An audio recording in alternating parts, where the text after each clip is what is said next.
Oke, ya, pada kesempatan hari ini kita akan membahas mengenai kekuatan sambungan. Mirip ya sama yang kemarin. Kalau pekan kemarin itu sambungan antara baut, ya, yang berhubungan dengan ulir ya. Nah, kalau ini kita membahas dua hal lainnya, yaitu sambungan las dan paku keling atau sering juga disebut rivet. Nah, ini metode penyambungan lainnya ya.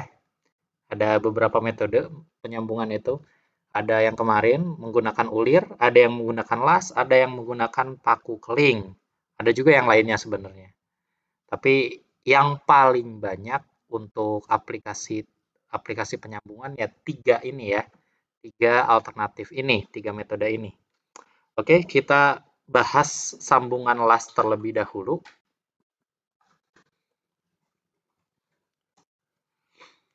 Nah, jadi sambungan las ini merupakan sambungan antara dua atau lebih permukaan logam dengan cara mengaplikasikan pemanasan lokal pada permukaan benda yang disambung. Jadi, misalkan ada dua part atau lebih ya, kita mau menyambungkan dua part tersebut. Nah, kita mengaplikasikan pemanasan lokal pada daerah yang ingin kita sambungkan. Dengan adanya pemanasan tersebut, panasnya ini tinggi ya, di atas temperatur leleh elektrodanya. Itu kalau misalnya elektroda ya pakainya, atau material yang sengaja kita lelehkan dengan panas tersebut. Nah, dengan panas tersebut, maka material yang meleleh tersebut membuat perantara antara kedua komponen ya. Nah, ketika mengering, maka tersambunglah dua benda tersebut. Nah, sebagian besar komponen mesin yang difabrikasi menggunakan las ini menggunakan teknik pengelasan dengan fusion. Nah, fusion welding ya tadi ya, yang saya sebutkan. Dua benda kerja yang disambung, dicairkan permukaannya yang akan disambung, seperti itu. Misalkan ini, gambar A ya. Nah, gambar A ini awalnya kan komponennya ada tiga jenis nih. Komponen kita lihat di sini silinder bagian luar ya, lalu komponen plat di tengah, lalu silinder bagian dalam yang ada keyhole-nya di sini. Nah, kita sambungkan bagian tertentu. Nah, misalkan bagian pinggirannya ini ya, menggunakan sistem las dan juga bagian sini menggunakan sistem las. Atau di komponen B juga sama, ada tiga komponen, kita sambungkan menggunakan metode las. Nah, ini engkol ya biasanya ya. Di sepeda juga ada. Nah, atau yang seperti ini. Jadi kita menggabungkan dengan sistem teknologi penyambungan las.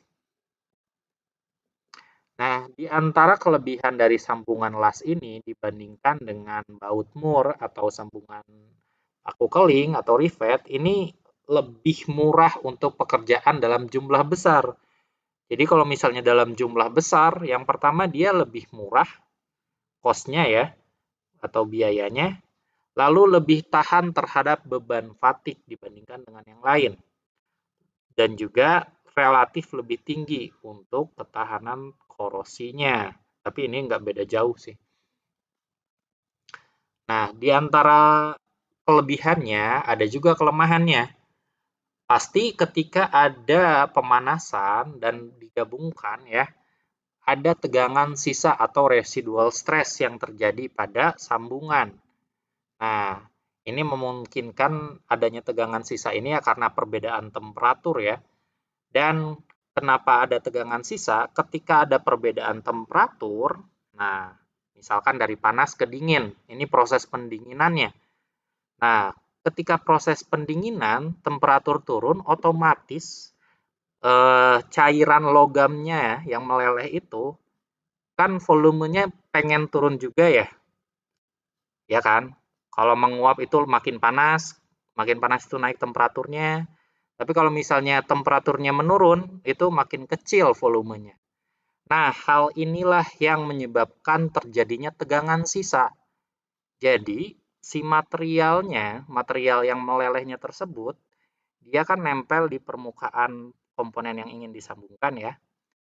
Nah, karena dia ingin menyusut, tapi sistemnya itu tercekam. Sistemnya tercekam, maka akan timbul tegangan sisa di situnya, di situ. Nah, masuk juga ke kelemahan kedua. Kalau misalnya komponennya tidak dicekam dengan baik ya, ada kemungkinan timbulnya distorsi. Distorsi ini maksudnya perubahan geometri.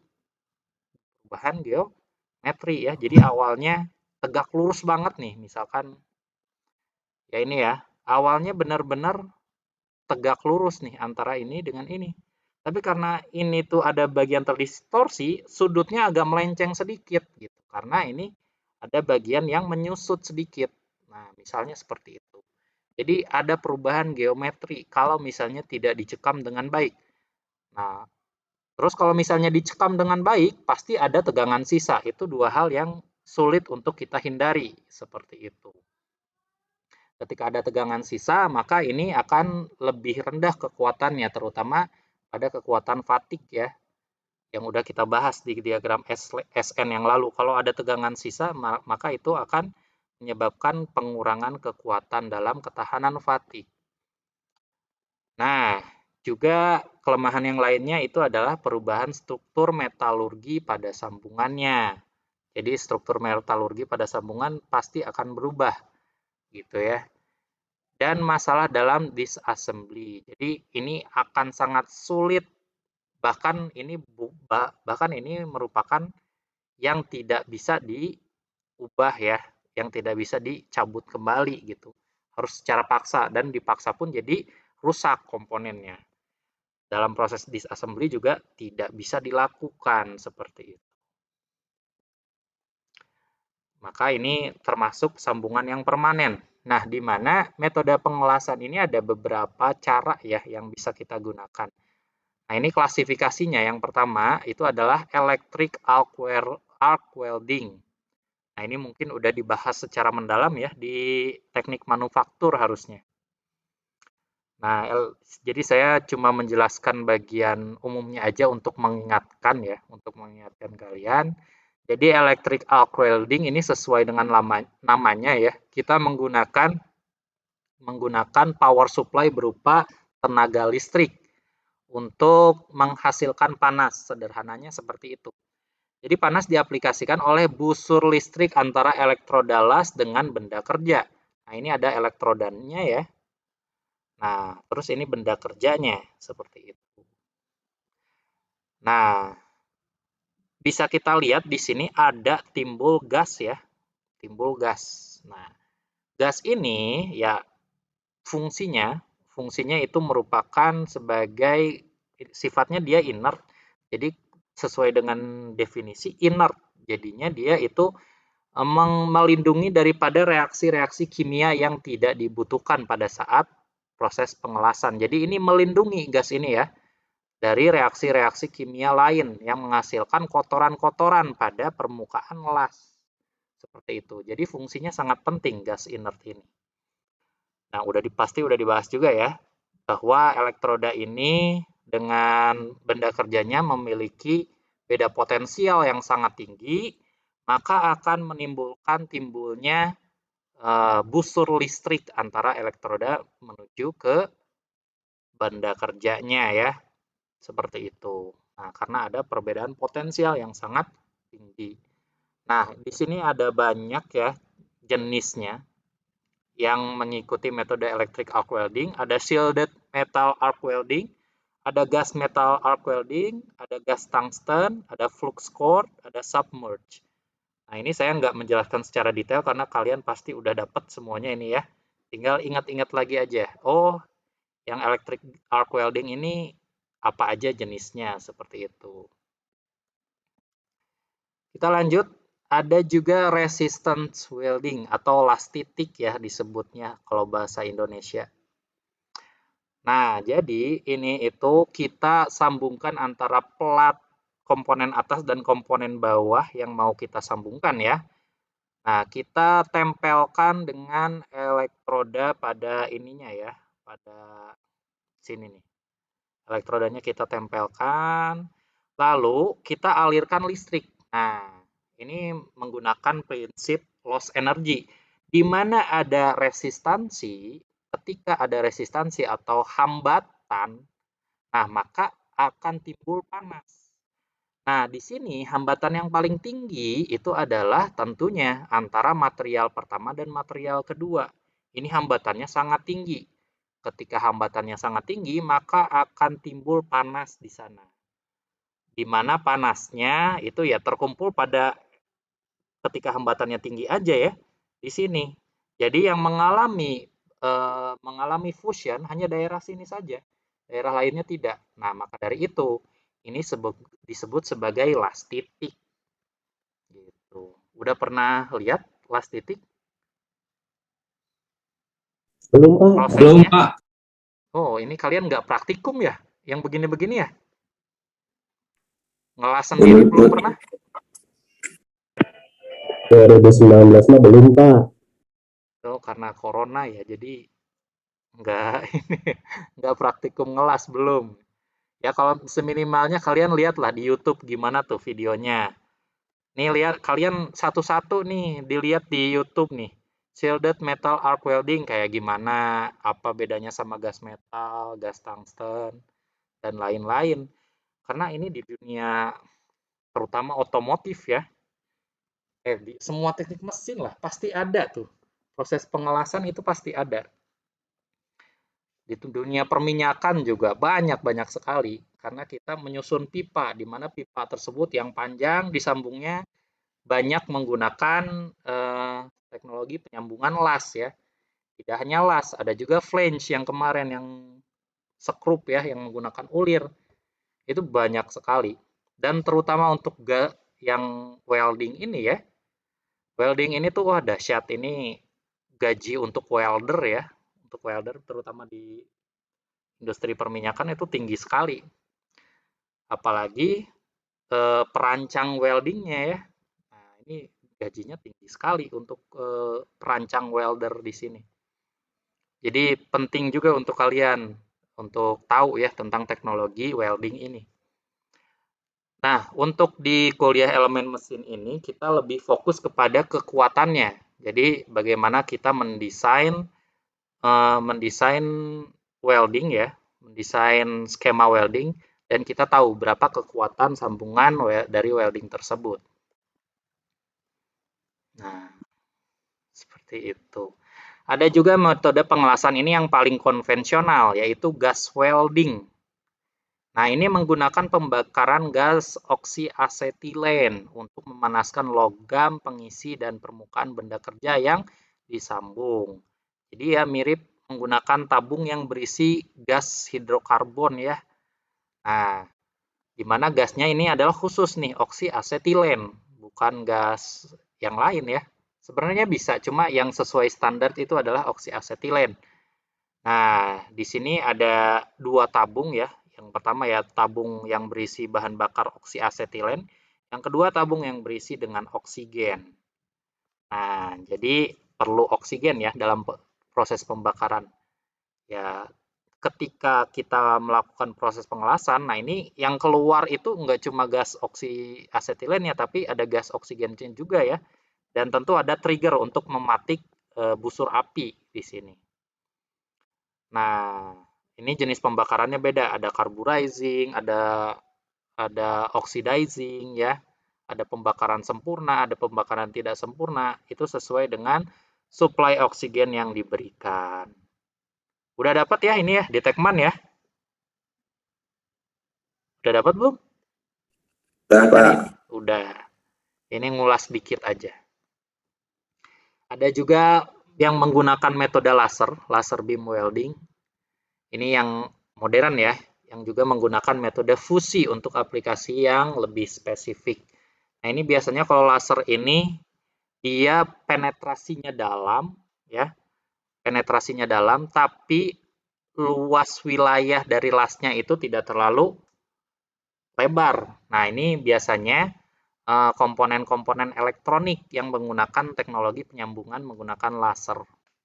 Kalau misalnya komponen mekanik yang besar-besar itu jarang ya.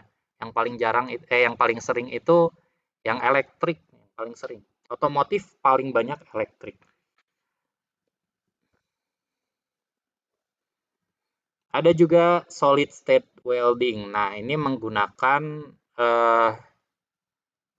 tekanan dan gesekan untuk menghasilkan panasnya ya. Jadi bukan menggunakan gas, bukan juga menggunakan elektronik arus listrik untuk menghasilkan panasnya, bukan. Tapi ini murni mekanik. Murni mekanik. Jadi berasal dari tekanan dan gesekan. Jadi gesekan kan tentu menghasilkan panas ya. Misalkan ini nih bisa kita lihat di sini, ini salah satu contoh solid state welding. Ada banyak ya, ada friction welding, ada FFSW di sini. Nah, ini menggunakan gesekan. Jadi toolnya di sini kita sengaja gesekan menghasilkan panas. Di mana panas tersebut akan membuat kedua komponen bisa menyatu seperti itu. Nah, ini adalah simbol las ya. Mungkin agak-agag bingung kalau ngelihat seperti ini. Lebih lebih simpelnya kalau ngelihat aslinya. Yang paling penting kalian harus ketahui itu yang paling sering ya. Ini nih. Ini adalah simbol all round. Di mana kalau ada simbol ini tuh keseluruhan melingkar, harus dilas ya. Dan yang lainnya paling ya simbol, yang paling penting ini simbol, nanti kita bahas lebih dalam mengenai macam-macam simbolnya dan juga panjangnya. Ya, biasanya seperti itu aja ya. Panjang dari weldingnya berapa panjang gitu. Nah, biasanya itu yang paling penting. Ini biasanya jarang, seperti tail ini agak-agak jarang dikeluarkan. Nah, ini simbolnya. Jadi secara umum ada dua tipe untuk pengelasan ya. Yang pertama adalah fillet welds ya, yang bentuknya seperti ini, fillet. Ini yang salah satu yang paling umum digunakan dalam teknologi welding, terutama yang vertikal. Dan juga ada yang butt or groove welds. Nah, ini semuanya nih groove butt. Nah, ini biasanya untuk menyambungkan dua komponen yang paralel ya, atau yang horizontal. Ada juga bit atau plug atau slot. Nah, ini agak jarang nih aplikasinya untuk bit atau plug or slot. Nah, biar lebih jelas kita lihat contohnya di sini. Nah, ini kan lebih sederhana nih kita lihatnya ya. Misalkan dua plat ini kita mau dipasangkan secara vertikal dan horizontal atau tegak lurus ya. Tegak lurus seperti ini. Nah, kita lihat nih simbolnya ada dua fillet. Artinya ini kita harus menggunakan sistem pengelasan di mana sisi sebelah kirinya fillet dan sisi sebelah kanannya juga fillet. Yang panjangnya 5 mm seperti itu. Nah, ini panjangnya ya 5 mm. Ini untuk gambar A. Sedangkan untuk gambar B ini juga mirip ya. Nah, ini kita mau menghubungkan antara dua sheet metal. Sheet metalnya dihubungkan secara horizontal. Nah, simbolnya seperti ini. Ini mirip. Jadi karena ini adalah fillet welding ya. Nah, kenapa arahnya berbeda? Karena ini berlawanan satu sama lain filletnya. Nah, ini fillet welding di mana panjangnya itu dari 60 sampai 200 mm seperti itu. Nah, ada juga yang ini nih, ini simbol all round, maksudnya adalah sekelilingnya gitu ya. Misalkan kita mau menyambungkan suatu pipa. Nah, ini sekelilingnya all round harus kita las dengan metode fillet seperti itu ya. Gitu. Ini juga ini untuk yang groove ya. Ini untuk yang groove biasanya kita untuk menyambungkan dua material yang horizontal seperti ini. Nah, ini untuk yang tipe yang paling standar, yang butt ya ini. Ini ada yang V seperti ini, ada yang X, ada juga yang seperti ini. Kenapa Fajar?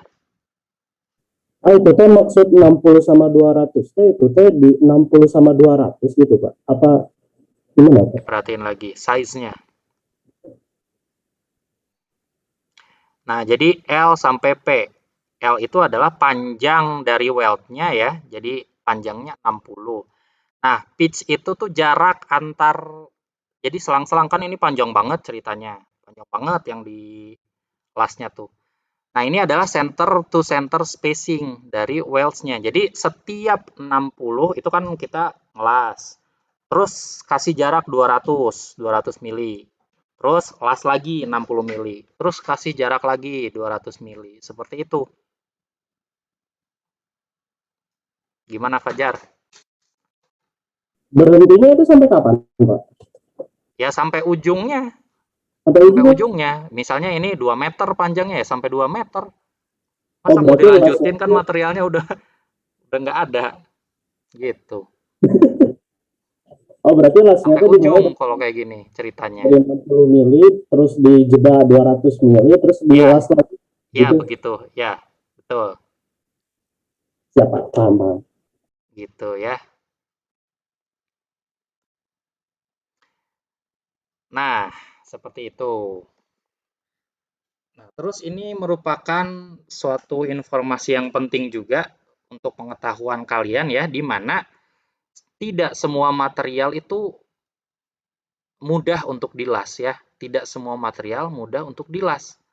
Dalam faktanya, jadi eh, tidak terlalu banyak material yang bisa dilas dengan baik gitu ya. Ini karena kemampuan las dari suatu material tertentu tidak baik atau tidak menghasilkan beda potensial yang signifikan. Nah, jadi bisa kita lihat di sini ada kode G ya. G ini itu bagus atau umum. Umum digunakan untuk praktek kelas ya. Lalu yang X ini itu tidak bisa dilas gitu ya, atau sangat buruk kemampuan lasnya.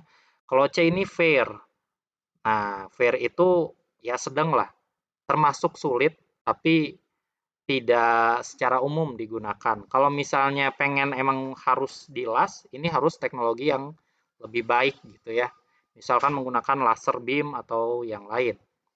Nah, bahkan di sini cuma klasifikasinya hanya arc welding dan gas gas aja ya. Bisa kita lihat di sini kalau misalnya carbon steel itu secara umum memang itu baik untuk bisa dilas ya. Nah, untuk yang low carbon itu good, baik baik menggunakan arc welding atau yang pakai listrik ya, atau menggunakan gas. Tapi ketika kita menggunakan karbon, karbon yang tinggi gitu ya, misalkan besi cor, ini bukan steel lagi ya. Kalau besi cor bukan steel lagi. Ya high steel ya, yang komponen karbonnya itu sekitar 4 sampai 6%. Nah, kalau ini udah agak beda nih. Di mana untuk yang arc welding masih bagus, tapi untuk yang gas ini udah agak sulit gitu ya untuk dilas. Dan ini tool steel ini biasanya ya bisa besi cor atau yang lain ya. Ini yang paling tinggi kekuatannya. Nah, ini agak sulit untuk dilas. Bisa kita baca yang lain-lainnya juga ya. Misalkan ini aluminium atau Al alloys. Nah, ada banyak tipenya, campurannya kan macam-macam ya. Ada yang biasa, kalau yang pure ini bisa dilas keduanya, tapi ada juga yang tidak bisa ketika dicampurkan dengan ya misalnya ini silikon ini udah susah atau magnesium. Nah, ini magnesium ini yang paling anti dengan las. Ini sulit sekali untuk dilas. Nah, ini kita bisa lihat juga ya, magnesium alloy. Ini magnesium alloy itu campuran di mana magnesiumnya yang paling besar ya. Makanya disebut magnesium alloy. Ini sulit untuk dilas, terutama untuk yang arc welding. Dan lain-lain ya, kalian bisa pakai ini sebagai pakemnya. Bedanya GA sama G doang itu sama aja, Pak.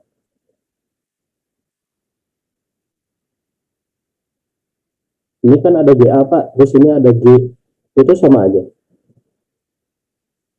Kan kalau G Kayaknya sama aja deh.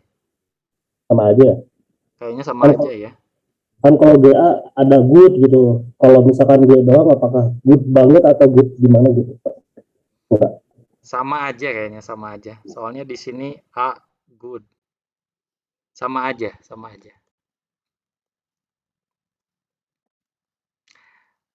Ya, ini untuk konfigurasi fillet weld dengan berbagai kondisi pembebanan. Nah, ini kita udah fokus ke bebannya nih.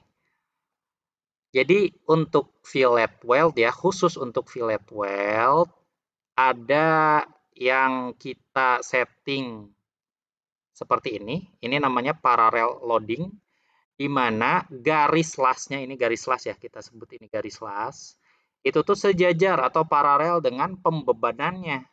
Gitu. Ini adalah parallel loading.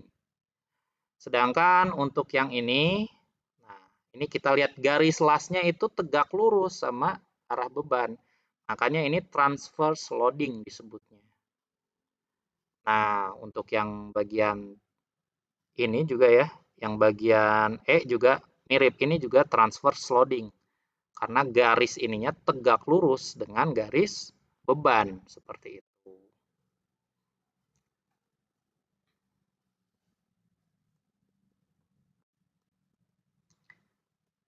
Nah, jadi ada beberapa beban yang diterima jenisnya ya, jenis beban yang diterima pada las, terutama untuk jenis fillet.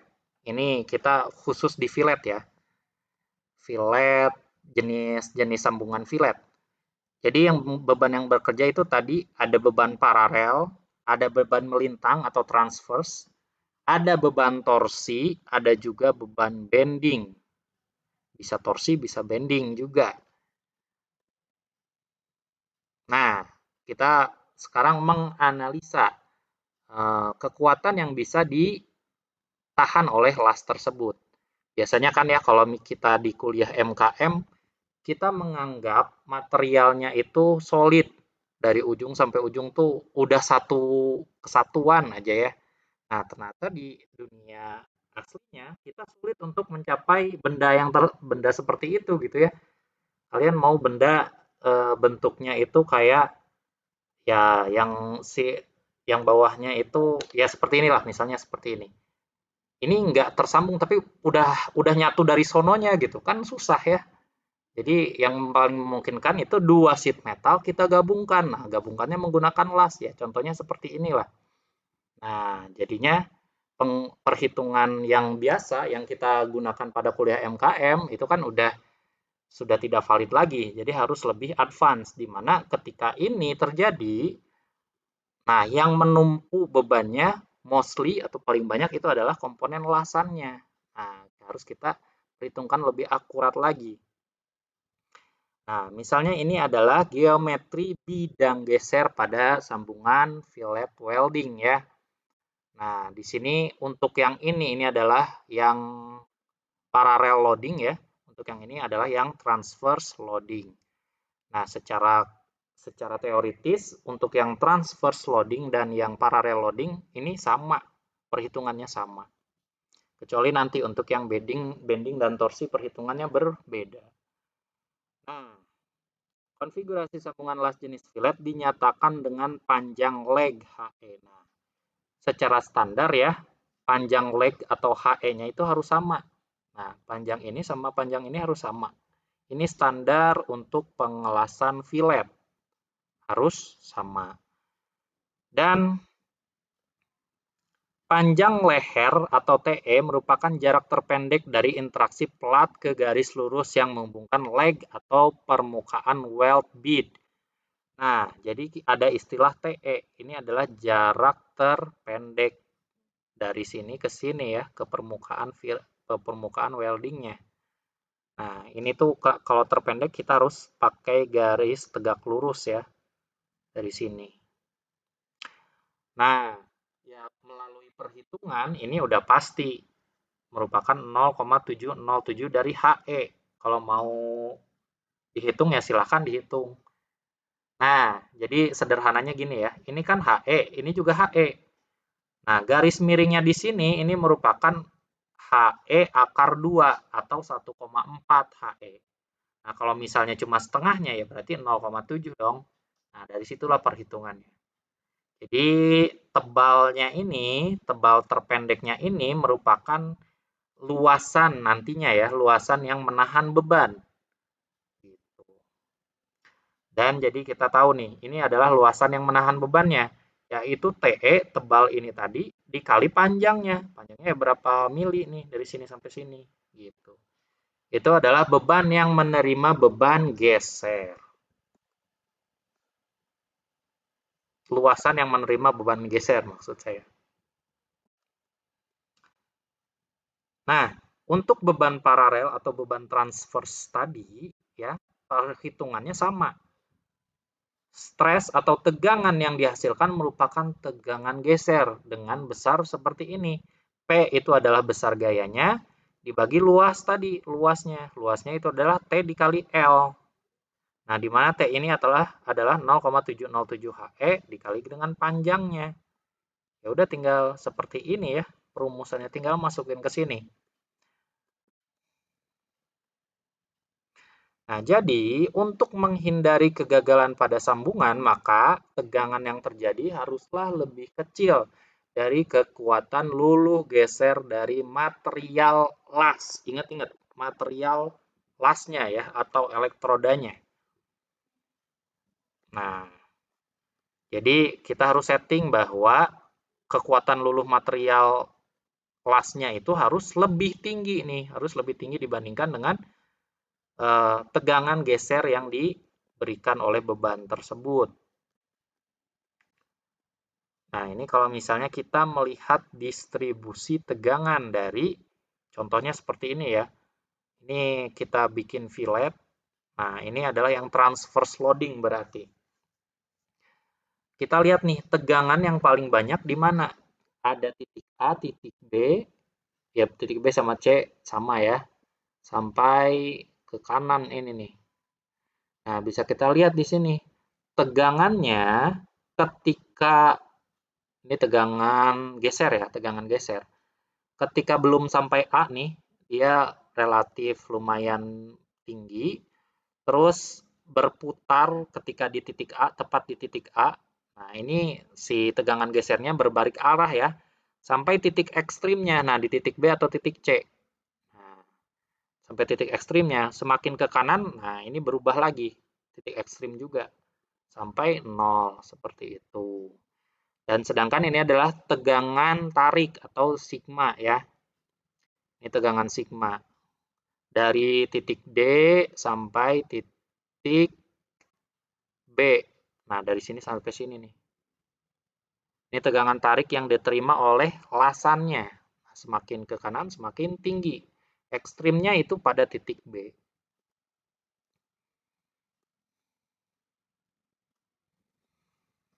Ini berdasarkan ini ya, berdasarkan percobaan, bukan penurunan rumus. Ini berdasarkan percobaan yang sudah dilakukan. Nah, kita tahu di sini bahwa pada ujung-ujung dari kekuatan las di situ ya, menurut percobaan, nah tegangannya lebih tinggi. Nah, ini lebih tinggi ini pasti ada hubungannya dengan konsentrasi tegangan. Nah, ada radius kan ya di sini ya. Di sini ada radius, di sini ada radius.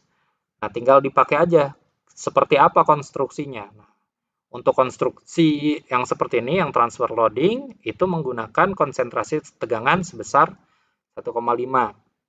Untuk yang seperti ini, yang paralel ya, yang tegak lurus maksud saya, ini menggunakan konsentrasi tegangan, tinggal dikali 2 aja perhitungannya.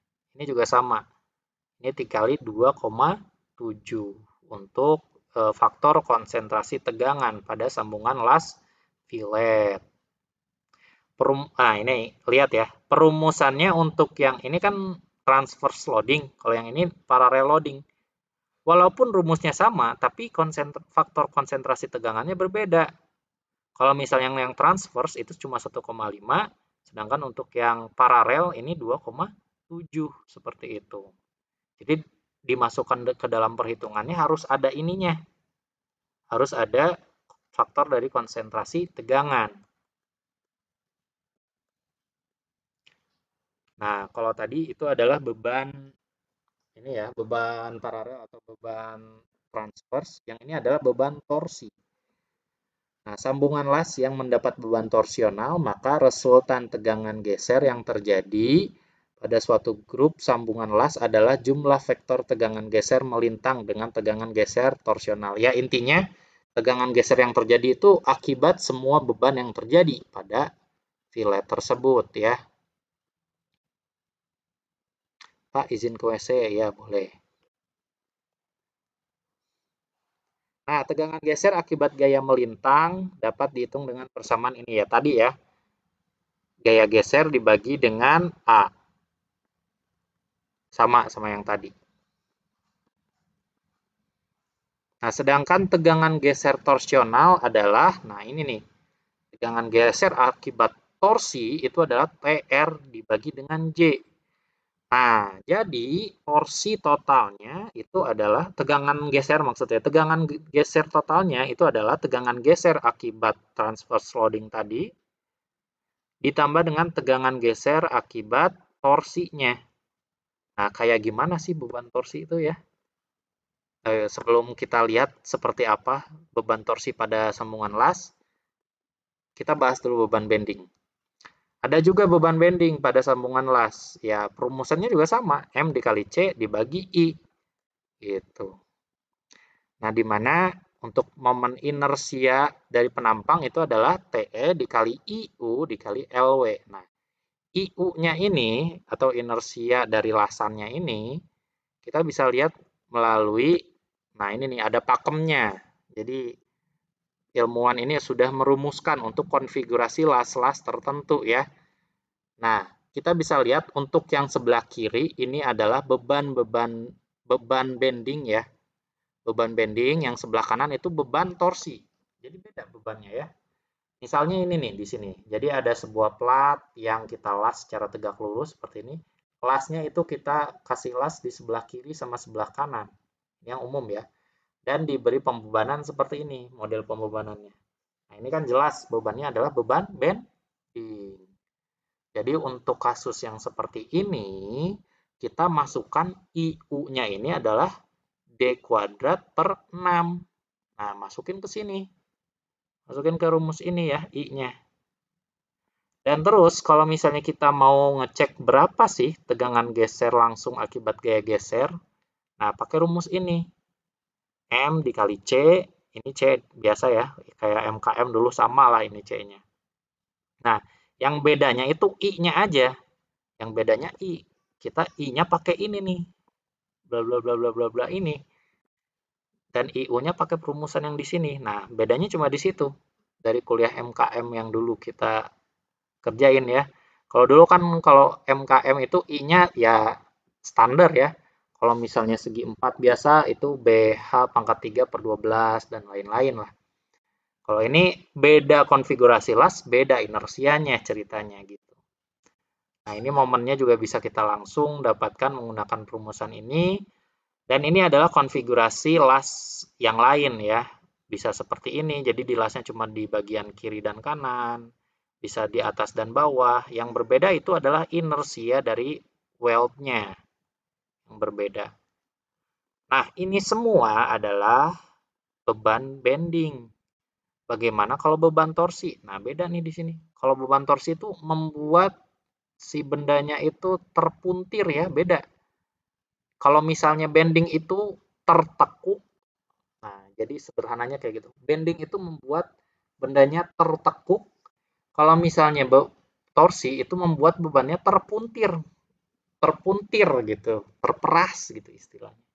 Nah misalnya kayak gini nih, ini kan membuat bendanya itu terpuntir ya dengan beban seperti ini. Oh, muternya seperti ini. Jadi kayak muter terpuntir gitu. Nah ini adalah torsi, beban torsi. Perbedaannya ya di ini nih JU-nya atau inersia polar. Jadi kalian masukkan nilai JU ini ke, nah ini nih, ke rumus ini J. Tinggal dimasukin aja ke perumusan J ini. Gitu. Ya, seperti itu. Ini untuk berbagai jenis konfigurasi las. Untuk menahan beban torsi dan juga beban bending. Nah, ini konfigurasi yang lain ya, ada banyak. Tinggal pakai inersia atau J-nya dimasukkan ke dalam persamaan.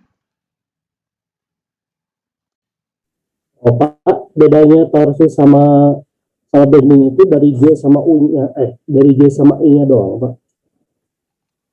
Ya, iya. Cuma kalau kamu harus tahu bebannya kayak gimana. Ya, kalau di soal kan nggak dikasih tahu itu beban bending atau beban torsi. Kamu harus kenal. Nah, misalnya ini nih. Ini bending atau torsi? Kalau misalnya Bending. nggak dikasih tahu ini bending, kamu tahu nggak ini bending? Tahu. Tahu ya. Kenapa? Taunya dari mana? Karena si pembebanannya itu kan dari di ujung terus ke bawah, bending. Iya, Kalau ketekuk torsi kan ya, di pelintir. menekuk gitu. Ah, Nah, itu bending. Jadi kasusnya itu adalah bending. Ada momen reaksi. Nah, di situ. Kalau misalnya torsi itu kayak terpuntir gitu. Kalau terpuntir ya tinggal pakai perumusan yang torsi tadi. Gitu. Kalau misalnya ditarik doang apa? Gimana? Ditarik dari sini ke sini nih. Pakai perumusan yang mana? itu tidak ada berarti, Pak. Hah? Tidak Itu ada yang berarti. tadi yang paling normal. Oh, paling normal. Yang Ya, ya. yang beban melintang dan paralel tinggal pakai ini rumusnya. Gaya Ah, dibagi luas. Udah. Paling sederhana kalau yang tadi. Kalau yang gayanya cuma narik doang ya. Cuma narik. Itu paling sederhana. Tinggal kamu cari. Nah, tinggal kan gayanya udah tahu ya. Gayanya kamu mau mendesain ini bisa menahan beban berapa. Tinggal cari ininya nih. TE dikali LW-nya. Nah, panjang weldingnya berapa? Panjang weldingnya berapa? Terus ini panjang panjang lehernya berapa? Udah. Seperti itu. berarti tidak ada momen inersianya ya, Pak. Nggak ada. Kan Kalau rumus paralel. kalau beban tarik dulu kalau MKM gini. Cuma F per A aja kan? Oh iya iya. Heeh. Kalau yang ada inersianya mah bending. Terus kalau Hmm. yang inersia polar yang J, kalau torsi gitu. Jadi harus diidentifikasi dulu bebannya kayak gimana. Apakah cuma beban tarik gitu ya, atau ada bending atau torsinya. Nah, rumusnya beda gitu. Terus kemudian Pak ini SSYT itu teh apanya Pak? Itu Kekuatan luluh geser dari material las. Kekuatan luluh geser dari material las. Batas maksimum beban yang bisa ditahan oleh las. oh Mirip kayak modulus yang. Kalau modulus yang kan ini kekuatan tarik, kekuatan ah, batas kekuatan tarik. Kalau SY ini batas kekuatan geser. batas kekuatan Indonesia. Berarti kalau misalkan kan ini di ini mah harus kurang ya Pak, kurang dari SSY ini. Tapi kalau misalkan lebih ada Pak. Ya kalau lebih mah gagal atuh. Oh, kalau lebih gagal. Ya iya, rusak lasannya. Makanya kalau kita ngedesain harus ya beban segala macamnya, total beban yang diterima oleh si lasan tersebut harus lebih kecil daripada kemampuannya kan? Ya Ya, biar ya. nggak gagal, kamu kan ngedesain biar nggak gagal, bukan buat gagal kan? Ya. Misalnya, oh kalau misalnya panjangnya sekian, nah bebannya tinggi dibandingkan dengan kekuatannya. Ya panjangin lah si lasannya gitu kan, biar lebih kuat gitu. Dengan memanjangkan lasannya itu pasti lebih kuat gitu. Bebannya lebih kecil, beban yang diterima lebih kecil karena lebih panjang ya luasan penampangnya gitu. Contohnya Oh, kayak terus gitu. terus Pak kalau misalkan dalam satu gaya satu penampang las itu mempunyai dua gaya yang bekerja, misalkan Pak ada bending ada sama torsi Pak. Bisa, bisa jadi. Jadi misalnya Nah, ya, anggaplah ini ada gaya P di sini, terus di sini, aduh, ini zoom zoom. Nah, misalkan di ujung sini nih ya, ada gaya P juga yang membuat dia agak berpuntir sedikit, ya kan? Di ujung sini nih, ujung sini. Atau ya sama kayak gini lah, jadi ada seolah-olah ada tongkat atau ada besi lagi gitu ya. Ada gaya ke atas, mirip kayak gambar yang di samping nih. yes yes. Nah, jadi kamu ngitungnya ada dua. Pertama itu adalah ya sigma ini, tegangan geser akibat gaya geser, dan juga yang ini nih, ada dua. Gitu. Hmm, Seperti itu. iya ya. Apakah kedua beban tersebut eh, berhasil melampaui SSY atau tidak. Kalau berhasil ya berarti jangan kayak gitu. Harus dimodifikasi lagi supaya lebih kuat.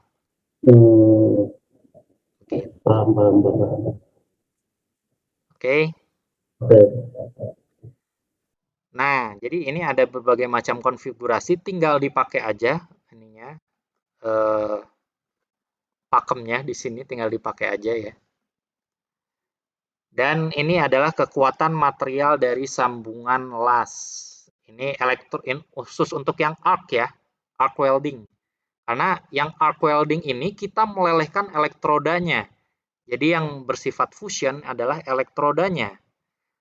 Untuk bagian filletnya, bukan bagian fillet, untuk bagian komponen yang akan disambungkan itu ada yang meleleh tapi sebagian kecil.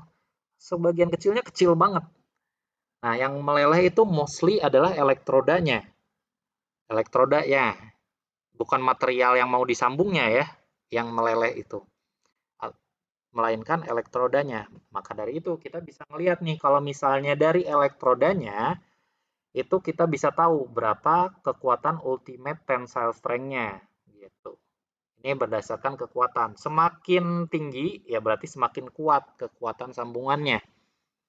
Nah, dua angka pertama menandakan kekuatan material setelah menjadi sambungan dalam ribuan pound inch kuadrat. Ya, ininya ya, ultimate tensile strength-nya lah. 3 digit pertama atau 2 digit pertama. Nah, misalnya 70 ya berarti kekuatan tensile strength-nya 70 KSI gitu. Dan angka ketiga menunjukkan posisi las, misalnya posisi flat, vertikal, atau overhead. Jadi kalau posisi flat itu yang paling standar, material benda kerjanya itu ada di bawah.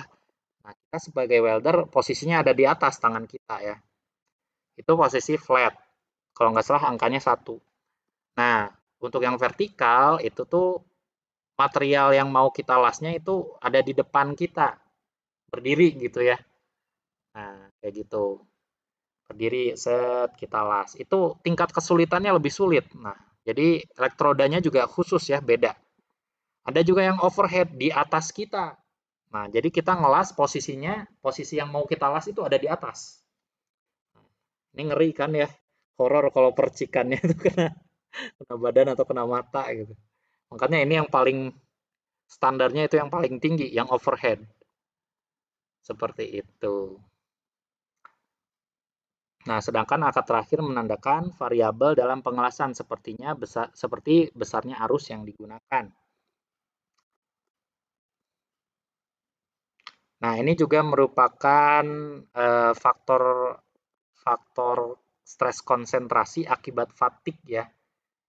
Nah, kalau misalnya butt weld ini dikali 1,2, ada faktor konsentrasi tegangannya juga, jangan lupa dimasukkan ke dalam perhitungan. Nah, ini untuk jenis-jenis yang lain. Ini sesuai dengan penelitian-penelitian. Jadi, dikalikan dengan konsentrasi tegangan seperti ini. Nah, misalnya ini ujung dari parallel fillet weld. Jadi, bagian ujung dari parallel fillet weld itu ada konsentrasi tegangan. Nah, misalnya T-butt joint with sharp corner. Jadi, butt joint itu yang kayak gini ya.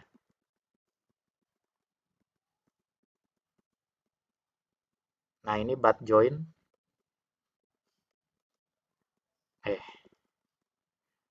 Nah, ini dia, ini butt joint.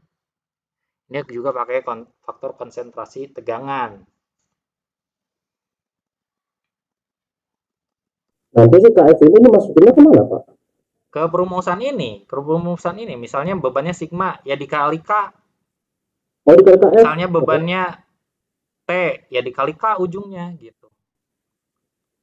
Dikali K ujungnya.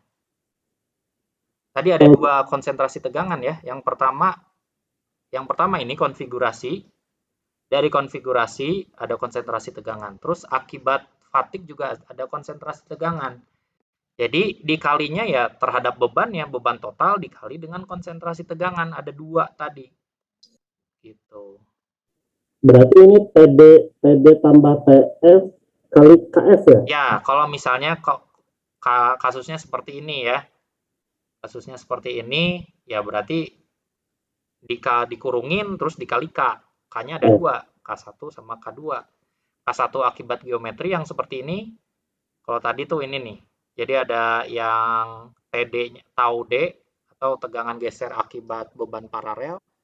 Ada juga akibat torsi gitu. Ini bebannya tapi bukan kayak gini, gayanya ke arah sini nih. Ya. Satu ke sini, yang satu ke sana. Gitu. Oh, berarti KF-nya dua ya kalau misalkan ada dua gaya yang bekerja pada benda itu. Ya, jadi akibat geometri dan juga akibat fatigue. Akibat fatigue. Nah, tapi ini khusus untuk sambungan las yang menerima beban dinamik. Ingat-ingat, karena fatigue itu adalah beban dinamik. Jadi bebannya tidak sama, bukan beban statik. Seperti bergetaran gitu ya, menahan getaran yang tinggi dan lain-lain, atau menahan suatu rotor atau turbin dan lain-lain ya. Jadi bebannya dinamik, tidak sama. Misal kadang tension, kadang compression. Kalau misalnya bebannya statik, nggak usah pakai Nggak usah pakai KF. ini KF ini nggak usah. Kalau bebannya statik ya, jadi tarik terus gitu, atau tekan terus, nggak usah pakai ini kalau misalnya kayak gitu. Tapi Ini cara khusus untuk menentukan beban dinamik. Kenapa? cara menentukan bahwa itu dinamik sama statik gimana, Pak? Ya kamu mau fungsi dari komponennya mau apa? Oh, Ya kalau kamu misalnya bikin sepeda gitu, bikin sepeda. Nah, sepeda kan genjot-genjot ya. Kamu mau masang misalnya frame terhadap eh, engkol misalnya. Nah, itu kan tergenjot-genjot tuh sepeda ya. Jadi kadang tarik, kadang tekan gitu kan. Roda depan kadang nerima bebannya ke atas, kadang nerima bebannya ke bawah. Nah, itu dinamik tuh misal kayak gitu. Atau misalnya kalian mau ngerancang jembatan misalnya, jembatan. Nah, strukturnya kalian las. Nah, kalau misalnya jembatan, bebannya kan selalu posisinya ada di atas ya. Jarang-jarang bebannya posisinya dari bawah neken ke atas kan jarang. Nah, kalau kayak gitu, oh ini kita asumsikan aja bebannya statik, misal seperti itu. Atau meja, kursi. Nah, kan bebannya jarang ya berubah-ubah ya. Biasanya kan yang duduk dari atas gitu, bukan yang dari bawah ke atas. Gitu, Fajar. Jadi tergantung itu komponennya mau dipakai buat apa. Kalau ada beban dinamiknya berarti pakai ini KF. Kalau nggak ada beban dinamiknya atau bebannya cenderung sama, ya nggak usah. Biasanya yang bergetar, yang bergerak rotasi, nah itu banyak beban dinamiknya. Yang berputar, bisa kompresor, turbin, pompa, generator, dan lain-lain lah. Yang berputar-berputar. oh Nah, ya Pak, mau nanya lagi Pak. kenapa? Nah, kan kalau misalkan kita ngelas nih Pak, kalau misalkan Hmm, ngelas itu teh, contoh misalkan kita mau ngebuat rotary rotary equipment gitu Pak. ya, Nah, cara menentukan lasan yang cocoknya itu gimana Pak? cara apanya yang cocok tuh? Ini ya Metode Pak, metodenya atau konfigurasinya? metode sama konfigurasinya Pak. Kalau metode, kalau kamu balik lagi ke yang tadi, materialnya yang dipakai apa? Materialnya yang dipakai apa? Misalkan steel Oke. biasa. Oh, kalau steel biasa, kamu bisa pakai arc, bisa pakai yang gas gitu ya, karena sama-sama baik. Yang tadi loh, yang kemampuan las. Oh iya ya. Nah, metodenya yang mana? Ya, boleh yang mana aja. Boleh pakai yang gas tungsten, boleh pakai yang SMAW, boleh yang lain-lain. Kamu harus perhatiin baik-baik perbedaan misalnya GTAW sama SMAW. Nah, mana yang lebih baik? Sebenarnya dua-duanya bisa, cuma mana yang paling baik gitu. Itu untuk metode, lebih ke materialnya yang dipakai apa, terus apakah kemampuan weldnya baik atau tidak. Itu ya untuk metode. Terus konfigurasi, misalnya pakai fillet atau pakai bat atau pakai yang mana gitu ya. Ya. Nah, konfigurasi. Kalau konfigurasi ini sebenarnya ada standar yang lebih lanjut ya. Kalau di ITB sih ada kuliahnya tersendiri, teknologi Oh, pengelasan. Jadi ini standar yang lebih lanjut membahas satu persatu kekuatan dari setiap sambungan. Di mana setiap sambungan itu ada kelemahan dan kekurangannya masing-masing gitu. Cuma ya untuk kuliah ini kalian tuh cukup dikasih tahu satu yang paling banyak digunakan yaitu fillet. Itu yang paling umum digunakan kalau misalnya proses penyambungan material ya, yang fillet welding. Nah, kalau misalnya yang groove, kalau yang misalnya yang groove itu butt joint lumayan umum digunakan, yang V juga lumayan umum digunakan. Cuma yang paling banyak itu fillet welding. Jadi makanya lebih dikhususkan ke fillet welding. Umum sekali lah fillet welding. Sepeda segala macam itu pakai fillet rata-rata. Fillet welding. Yang paling banyak ditemukan aplikasinya seperti itu. Makanya tadi kan untuk perhitungan juga saya cuma nunjukin yang fillet welding aja. Iya, Pak. Oke, kita Oke, lanjut Pak. ya. Nah, ini sambungan jenis yang lain. Jadi udah kita bahas dua ya secara umum. Yang pertama ulir yang kemarin ya. Terus sambungan las dan yang ini adalah sambungan paku keling atau rivet. Pernah lihat? Pernah pegang? Paku keling pernah pegang belum? Belum. Belum, kasihan banget. Waduh. Nah, bentuknya kayak gini. Ini kecil bentuknya ya. Jadi sambungan paku keling ini digunakan secara luas untuk struktur boiler misalnya, kapal, jembatan, bangunan, tangki, kapal, pesawat udara, dan lain-lain. Ini kalau ini nggak kayak pedang ya, kalian jangan bayangin kayak pedang panjang banget, enggak. Ini tuh paling panjangnya ya 3 cm, 4 cm, 5 cm lah.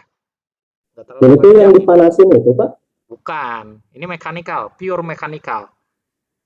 Oh, Nah, pure mechanical ya, nggak oh ini pemanasan mah yang pemanasan. ditarik itu apa yang Ya, ditarik yang itu? ditarik ya, yang ditarik cekrek cekrek cekrek sampai putus gitu. Itu Ya, salah satunya ya. Itu salah satu jenis dari rivet. Jenis rivet itu ada secara umum ada nanti kita bahas. Itu salah satu jenisnya. Ini yang ditarik nih yang kayak pedang nih. Ini yang ditarik. Tapi yang ini stud, ini bukan ditarik, tapi dipukul-pukul. Nantilah kita lihat ya. Nah, sambungan paku keling. Di sini itu nggak sembarangan untuk paku keling ya. Jadi jarak antar paku keling itu diatur, nggak boleh terlalu dekat. Nah, ada jarak minimumnya ya antar paku keling. Biasanya sekitar 3 kali diameter. Nah, ini juga ada standarnya ya. Jadi standar khusus tentang paku keling, tapi saya tidak tunjukkan. Yang penting kalian kalian tahu bahwa paku keling itu nggak boleh terlalu dekat masangnya ya. Misalnya kalian mau masang ya 2 sheet metal, kalian pasang dengan menggunakan paku keling.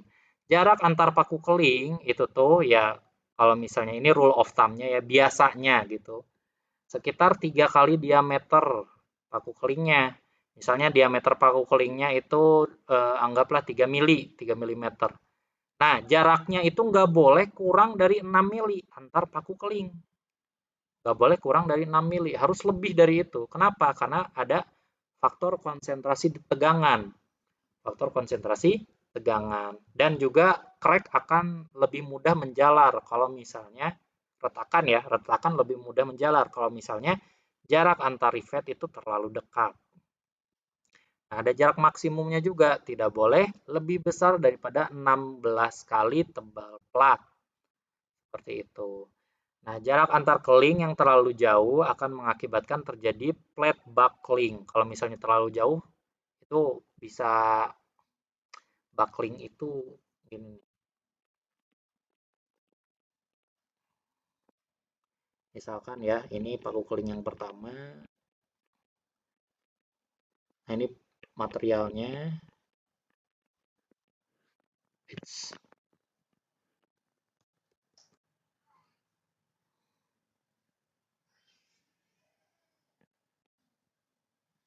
Nah, ini paku keling yang kedua.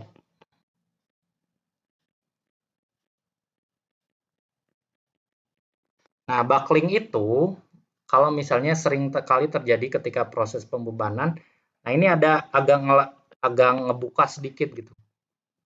Jadi ini nih udah nggak rapet lagi. Nah, ini adalah buckling yang terjadi ya ketika proses pembebanan. Nah, Jadi harus ada kendali untuk jarak antar paku keling. Tidak boleh kurang dari 3 kali diameter, tidak boleh lebih besar daripada 16 kali tebal plat. Gitu ya. Constraint-nya.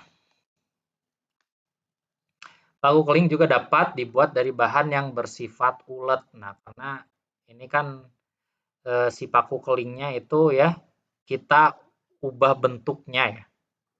Ubah bentuknya secara mekanikal supaya dia bisa menjepit material.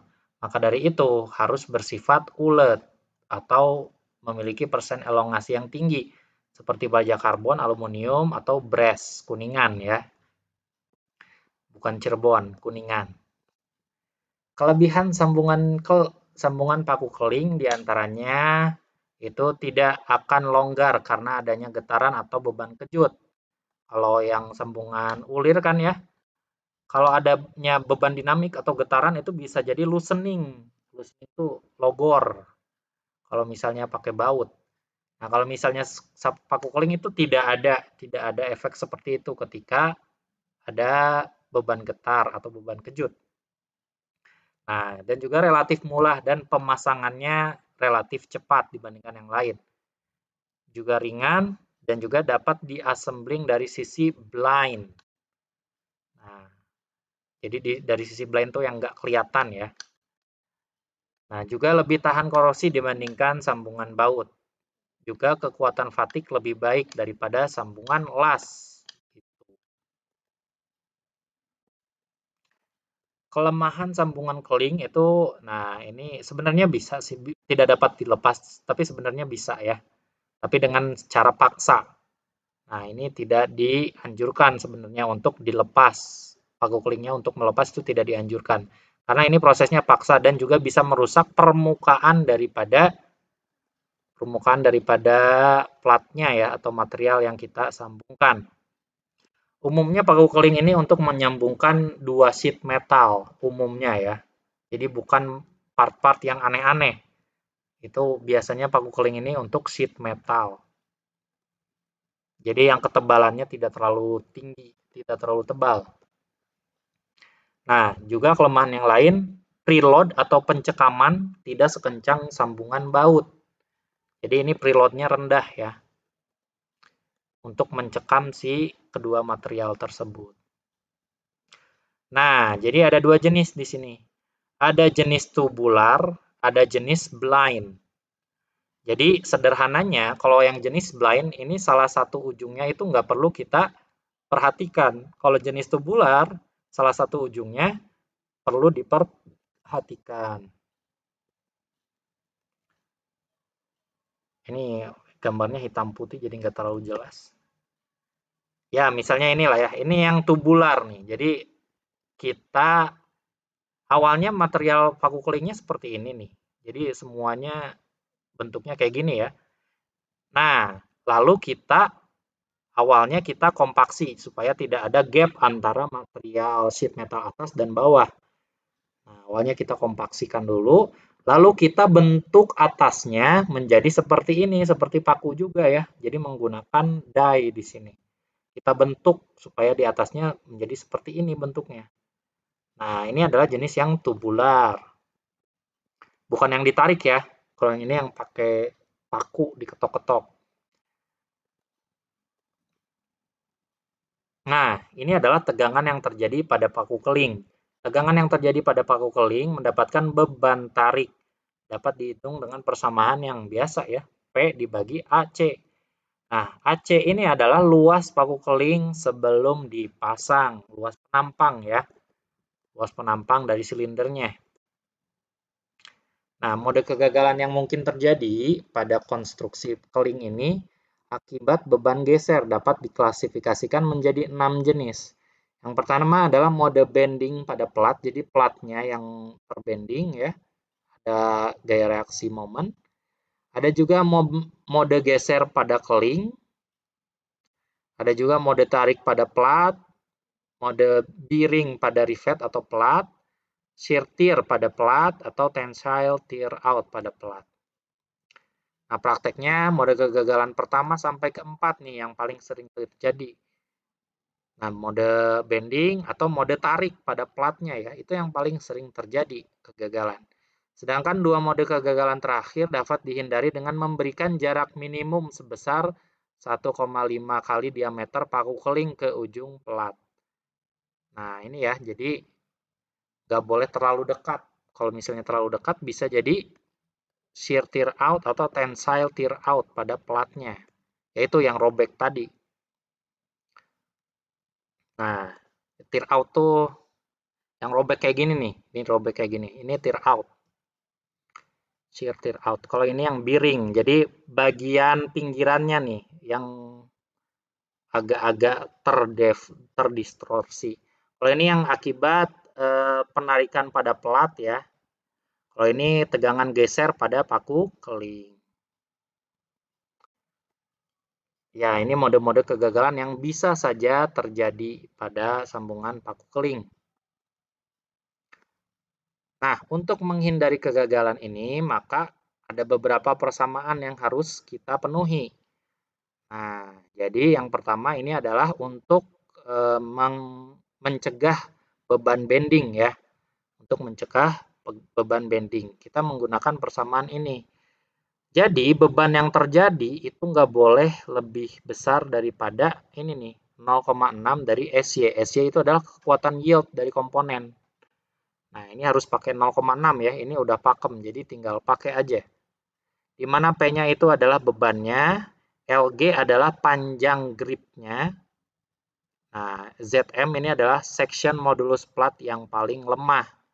Jadi, misalnya platnya beda ya, antara plat yang dipasang. Nah, yang paling lemahnya yang dimasukin ke perumusan ini. Seperti itu.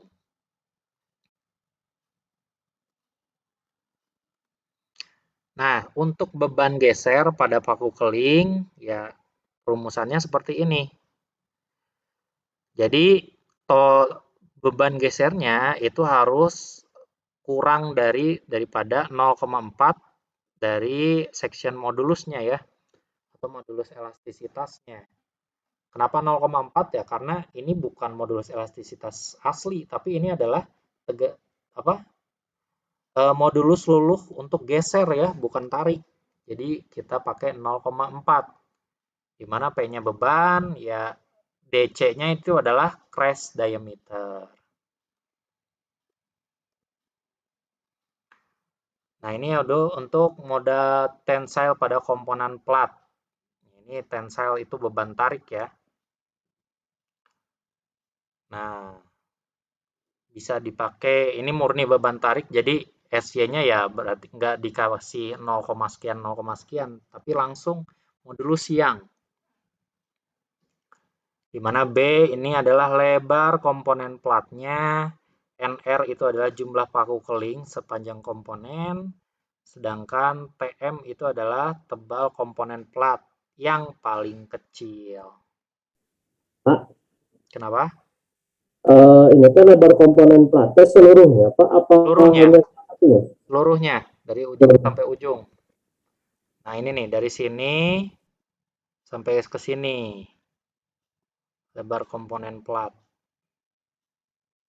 Oke, itu lebar komponen plat.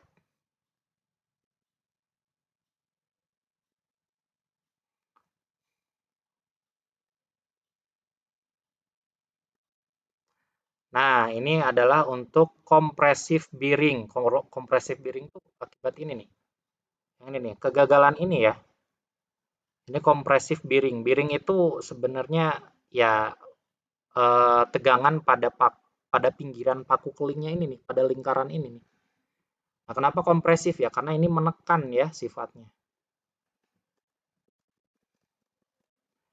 Nah, untuk menghindari kegagalan ini maka harus dipenuhi ini nih. Jadi sigmanya juga harus kurang dari ini bebannya dibagi diameter crash dikali dengan TM atau tebal komponen plat yang paling kecil seperti itu ya. Jadi keempat persamaan ini itu tuh harus terpenuhi gitu ya, harus terpenuhi. Ini harus terpenuhi, ini harus terpenuhi, ini harus terpenuhi. ini juga harus terpenuhi. Sehingga bisa didapat beberapa parameter yang harus kalian desain. Yang pertama adalah ya tentu ya jumlah paku kelingnya, lalu lebar komponennya, lalu tebal komponen minimum yang mau dipasangkan ya, lalu diameter crash itu ya, diameter ininya ya, diameter paku kelingnya,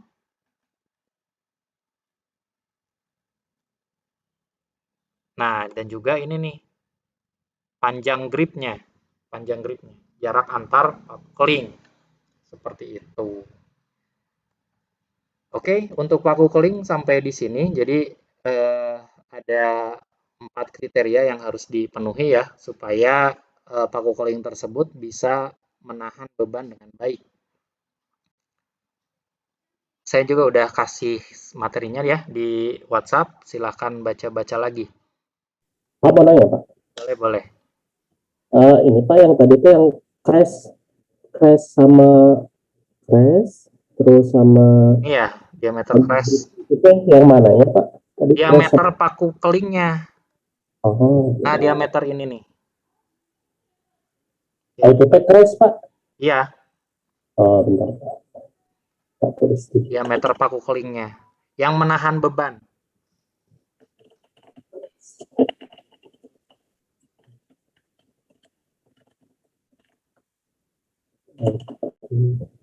Terus kalau yang ini Pak panjang gripnya yang mana Pak?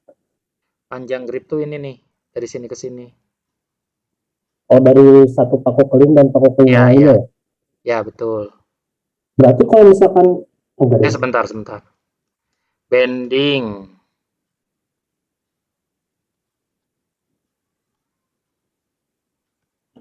Sebentar ya. Ini saya kurang yakin kalau yang panjang grip.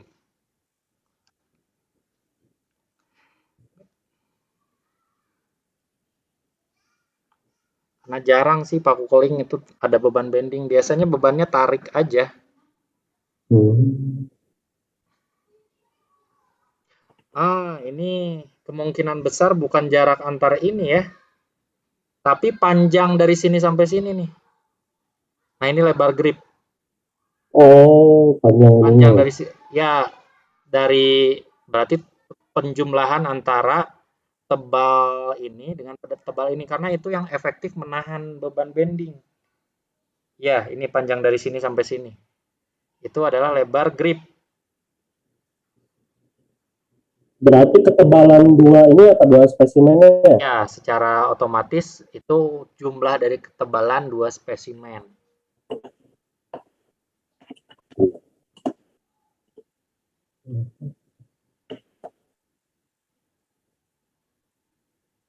Kalau bending tuh bebannya nggak kayak gini ya. Jadi ditekuk. Kalau ini kan tarik. Nah, ini yang paling umum. Rivet itu untuk menahan beban tarik. Jarang-jarang sheet metal digunakan untuk menahan beban bending. Itu jarang. Jadi ya tapi akan memungkinkan saja. Jadi lebih baik tetap harus memenuhi persamaan ini. Nah, panjang grip dari sini sampai sini ya, atau panjang rivetnya untuk menahan beban. Um, ada latihan soalnya nggak Pak? Nggak ada. Kalau mau saya buatin. Boleh Pak, boleh banget Pak. Misalkan yang ini deh, yang las, pertama yang las.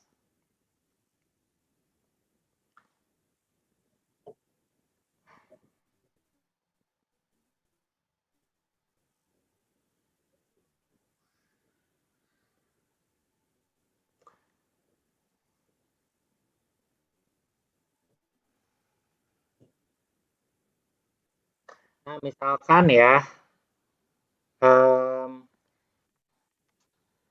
persoalannya misalkan seperti ini nih. Persoalannya seperti ini. Jadi ditanyakan berapakah total tegangan yang terjadi pada sistem sambungan las yang seperti ini. Nah, misalkan A-nya itu adalah anggaplah 500 mm atau setengah meter ya. A-nya setengah meter. Nah, ini D-nya, D sama B-nya, misalnya D-nya 20 cm, B-nya itu 15 cm. Coba catat. A-nya 50 cm, D-nya jangan tebal-tebal deh. D-nya 3 cm aja. D 3 cm, B 2 cm. A-nya 50 cm.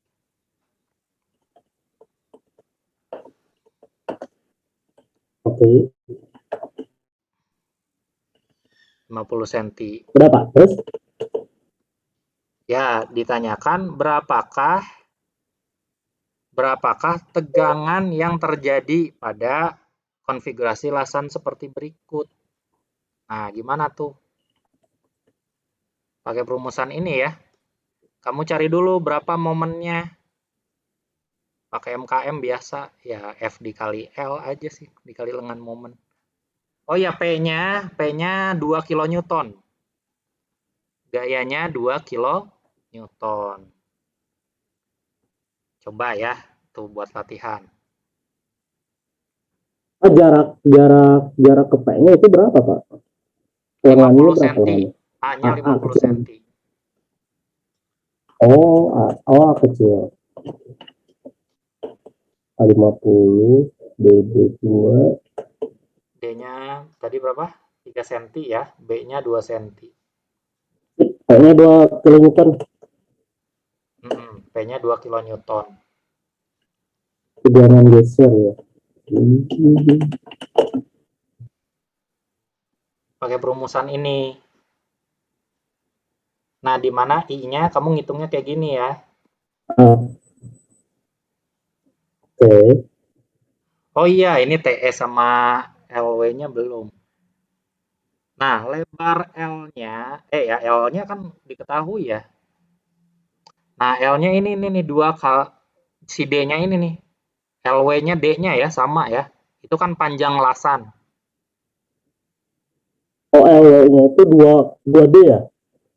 Ya, totalnya jadinya 2D karena ada 2. LW-nya itu Nah, 19. TE-nya tinggal dihitung kan. Pak, bentar Pak. Kalau misalkan LW-nya 2D, oh iya, iya. Mohon Pak.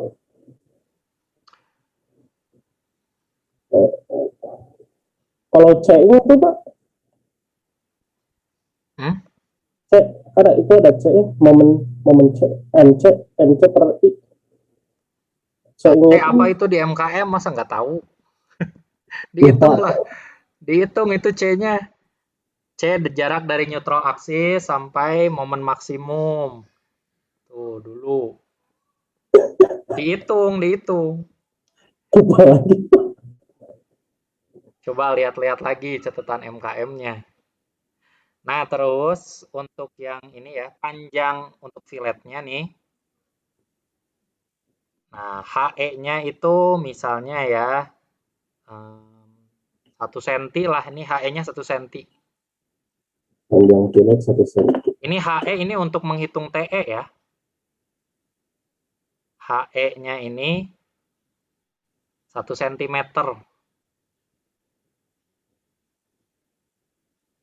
Nah, udah lengkap semua. Tinggal cari sigmanya berapa. Tegangan geser. Oke, tinggal C. Ya, itu latihan ya buat yang lasan. Terus untuk yang paku keling. Ini. Oke.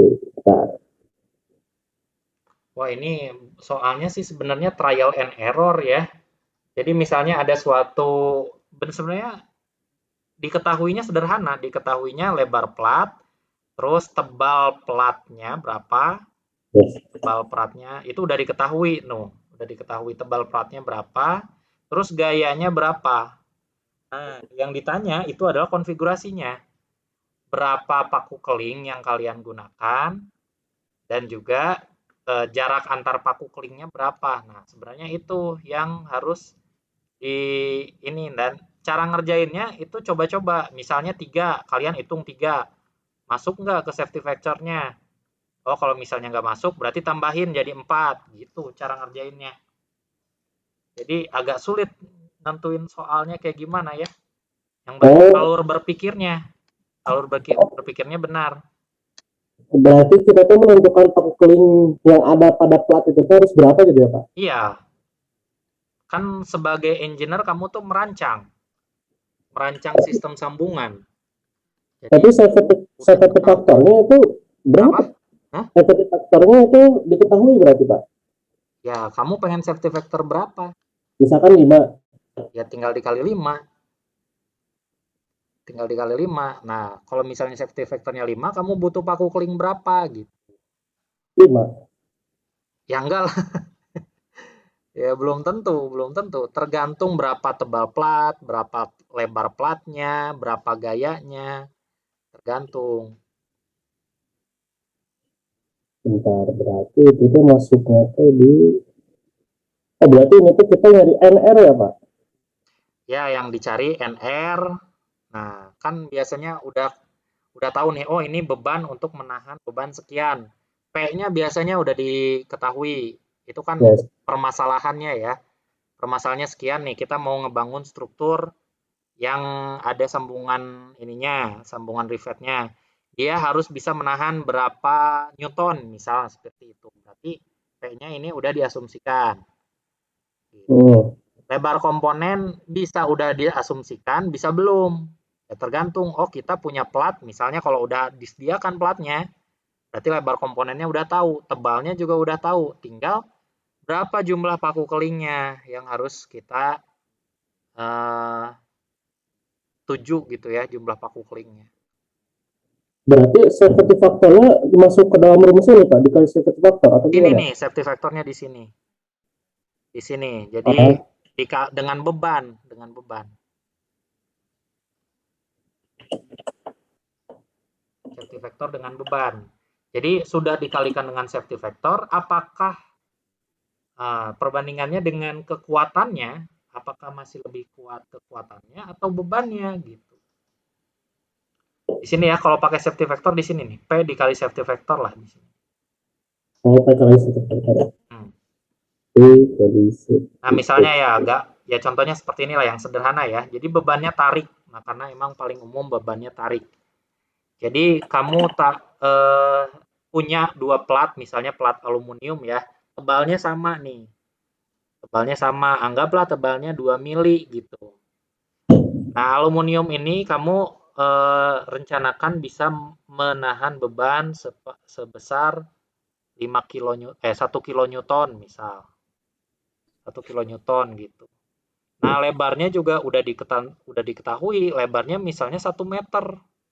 oh, Jadi tebalnya 2 mili per ininya misalnya ya, per sheetnya, dan lebar totalnya itu adalah 1 meter.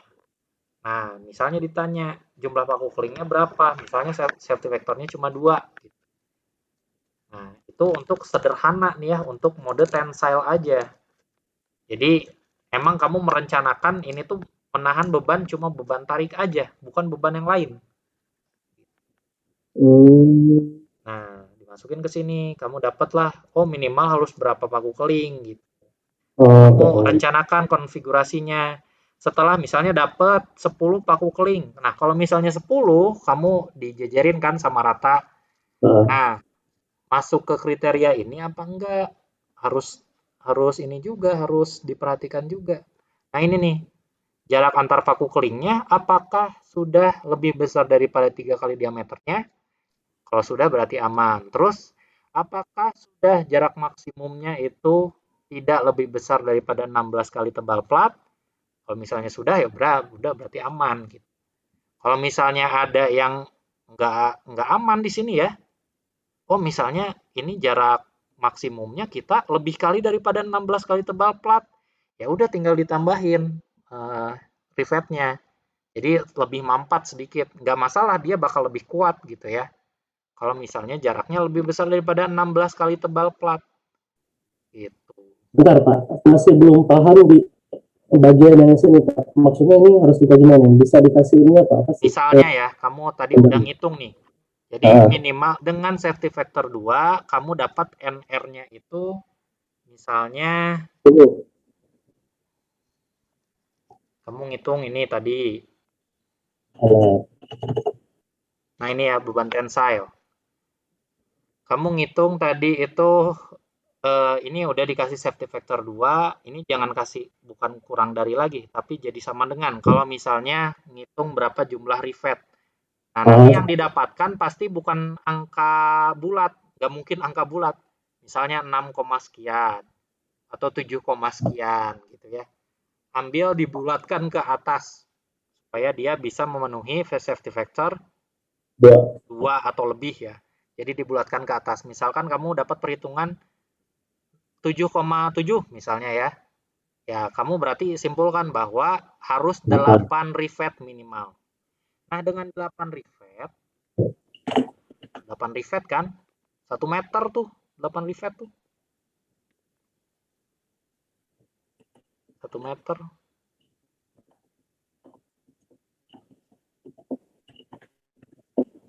Eh,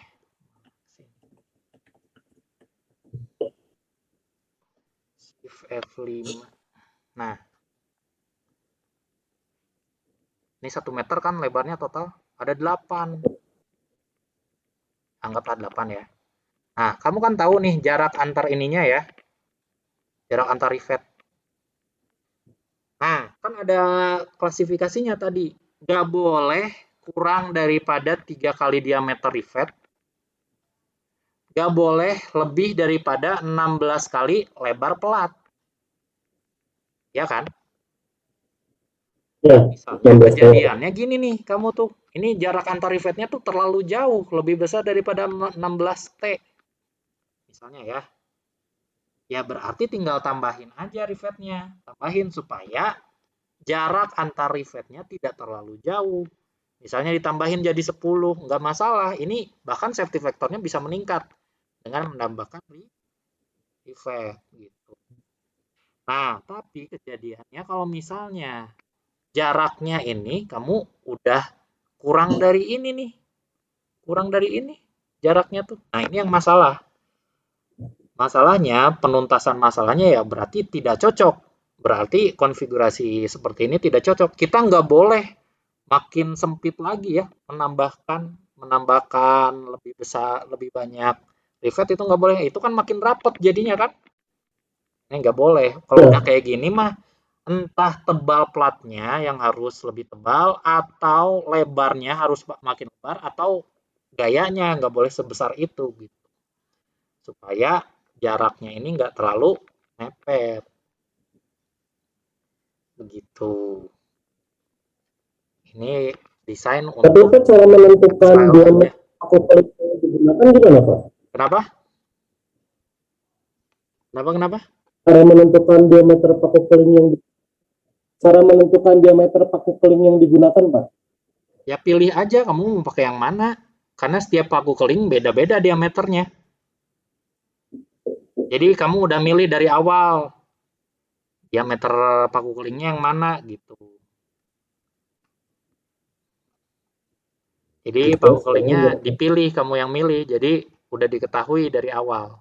Ada yang 2,5 senti, ada yang mili maksudnya, ada yang 2,5 mili, ada yang 3 mili, ada yang 4 mili dan lain-lain. Itu tersedia di pasaran, kalian tinggal pilih mau yang mana. misalkan gini Pak, misalkan tebal platnya itu adalah 2 cm gitu ya Pak, 2 cm. Ya, Ya 2 cm tebal plat. Terus panjangnya itu kan lebar eh maksudnya, lebar plat. ya lebar lebar platnya itu adalah 1 meter gitu Pak. Ya, Kemudian kan di sini tuh jarak maksimum paku kering itu adalah 16 kali dari tebal plat gitu Pak. ya berarti berapa tuh? 16 kali dari Buat 16 kali dari 2 ya. 16 kali 2 berarti 32 cm. Nah, jarak antar rivet gak boleh lebih dari 32 cm. Itu salah satu konsiderasinya.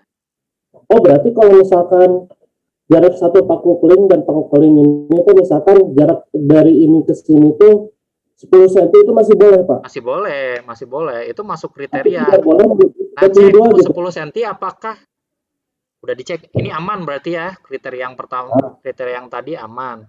Terus kamu cek, ini aman nih. Yang 16 kali tebal cek ya.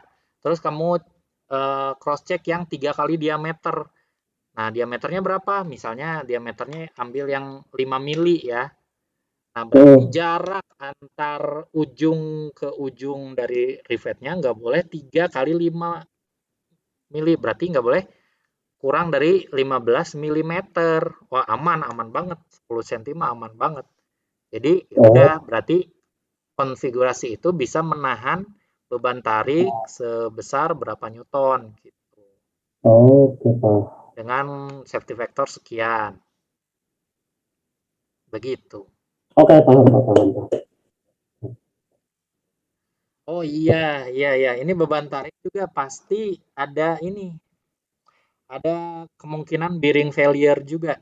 Jadi kalian harus pastikan apakah kriteria ini terpenuhi atau tidak ya.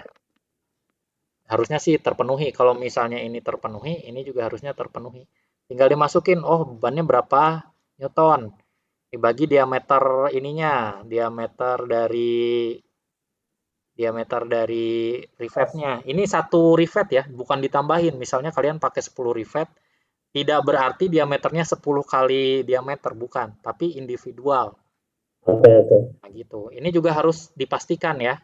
Oh berarti bebannya dikali dengan safety factor, ini masih aman, masih memenuhi dengan ini ya, kriteria seperti ini.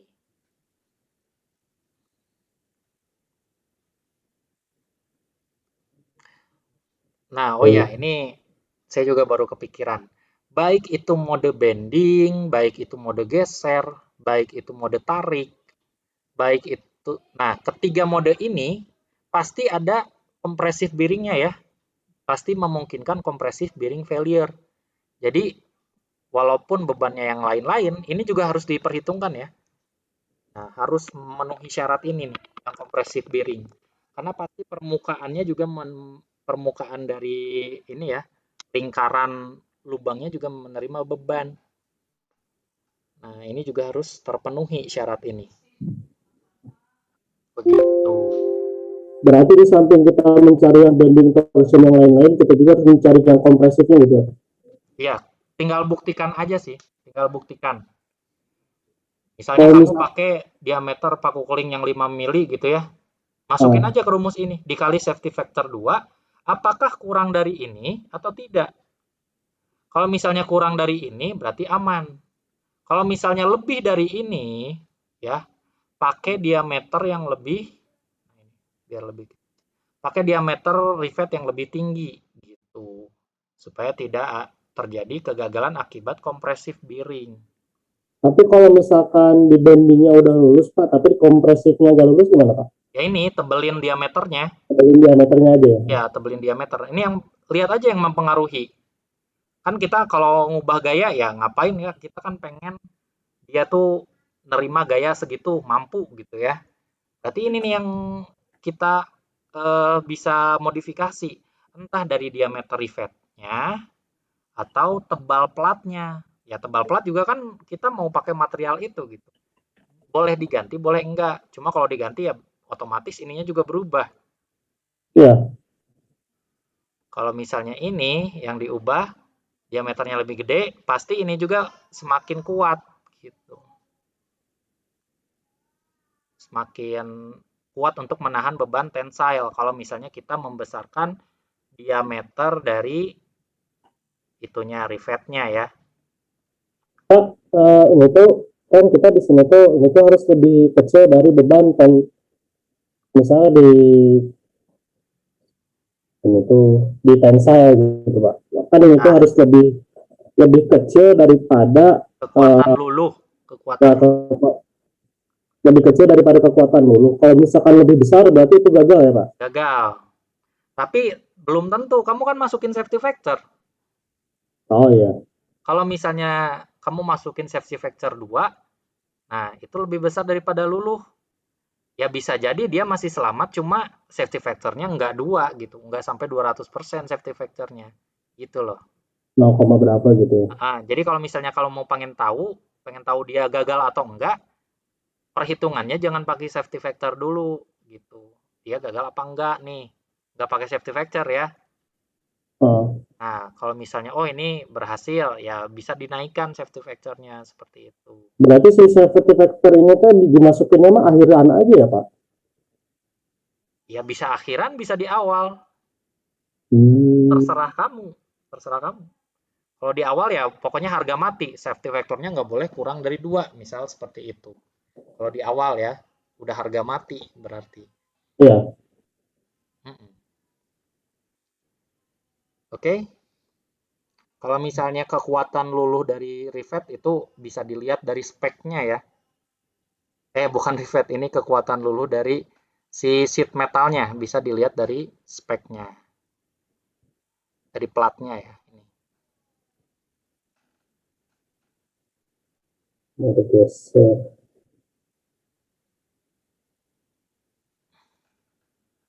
Oke, ini karena udah jam 2 ya. Ya. Oh ya Pak, satu lagi Pak. Ini Lagi sok aku satu terakhir. Yang lain gak nanya yang lain. tapi yang itu bukan yang ini Pak. Aku mau nanya yang kemarin UTS Pak. Ini baru Apa? kepikiran benar Pak ini mah. Kenapa? Kenapa? Soal UTS yang kemarin yang nomor 1.